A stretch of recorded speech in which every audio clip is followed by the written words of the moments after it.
Hello, grade 11s. Okay, this is now the work through answers of the consolidation question 4 of the trig consolidation for your test next week. Okay, so this is question 4. So question 4.1 asks me to simplify the sine of x minus the cos. As soon as I see 90, an alarm bell should be going off in my head. Okay, what alarm bell should be going off? Sine becomes cos and cos becomes sine. They are co-ratios. So the first thing I'm going to do is I'm going to always simplify and use reduction formula and write them down. Cos of 90 minus x is in the first quad. The only one we've really always got to be careful of is the cos of 90 plus x, because that's in the second quad. But this is in the first quad. I know that cos is positive in the first quad, so this will stay, but cos will become sine. Minus the tan of 180 minus x. What quad am I in? The second quad. What do I know about tan in the second quad?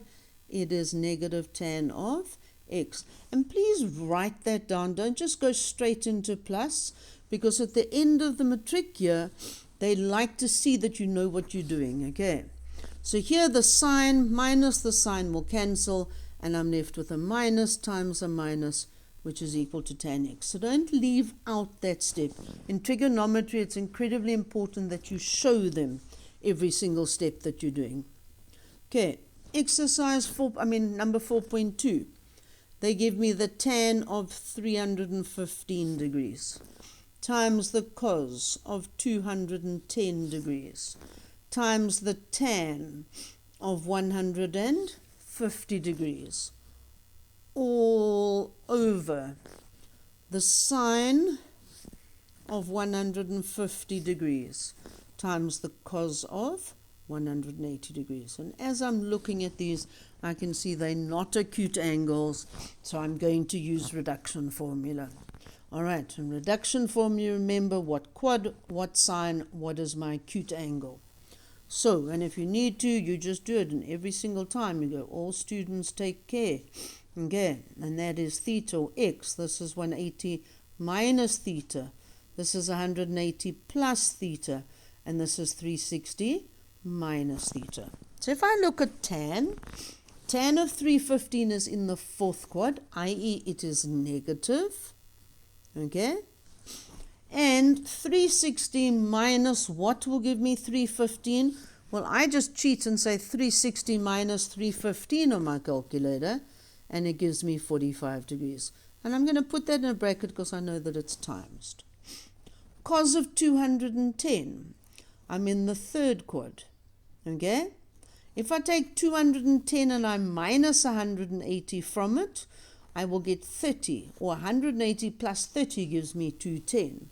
So here, I know it's going to be negative cos of 30 degrees. Remember, 210 minus 30 will get me back to 180. Tan of 150, I'm in the second quad. What do I know about tan in the second quad? It is negative. 180 minus 150, I'm not mathematically really doing it right. I should be saying 180 minus 30 gives me 150. Okay, but it's easier to just get the acute angles. And I hope as you're writing those down, you're saying, oh, special angles. Sine of 150. What quad am I in? Second quad. What do I know about sine in the second quad? It is positive. 180 minus what gives me 150? Well, I just say 180 minus 150 gives me the sine of 30. Cos of 180 comes from your cos graphs, okay?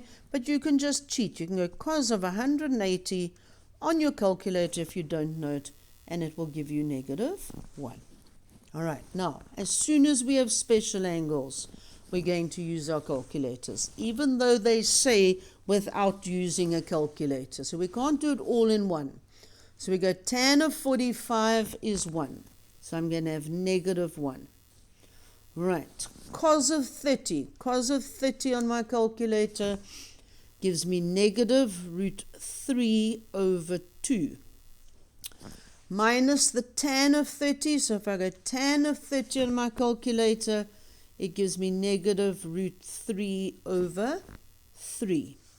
And at the bottom, if I go sine of 30, I end up with a half times by negative 1. Okay, nobody knows that I've used my calculator.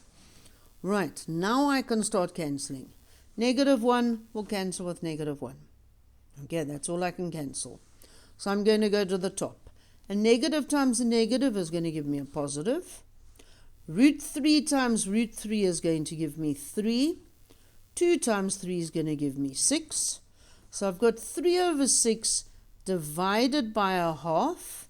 Okay, how do I divide by a fraction? I tip and times. So I get 3 over 6 times by 2 over 1.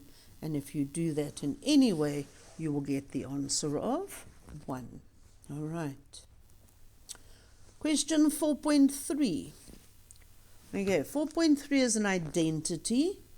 They say to me, prove that the cos of x all over 1 plus sine x plus the tan of x is equal to 1 over the cos of x. I.e., I have to prove the left-hand side equal to my right-hand side. Sometimes we just use the left-hand side, sometimes we just use the right-hand side, sometimes we have to use both. In this case, I'm going to choose the hardest looking side, which is the left-hand side. So I write left-hand side equals.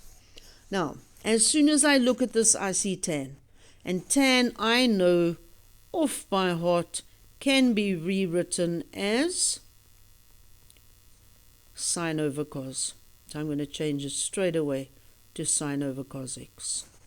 Okay, now I'm dealing with fractions. I'm adding fractions. How do I add fractions? I find a common denominator.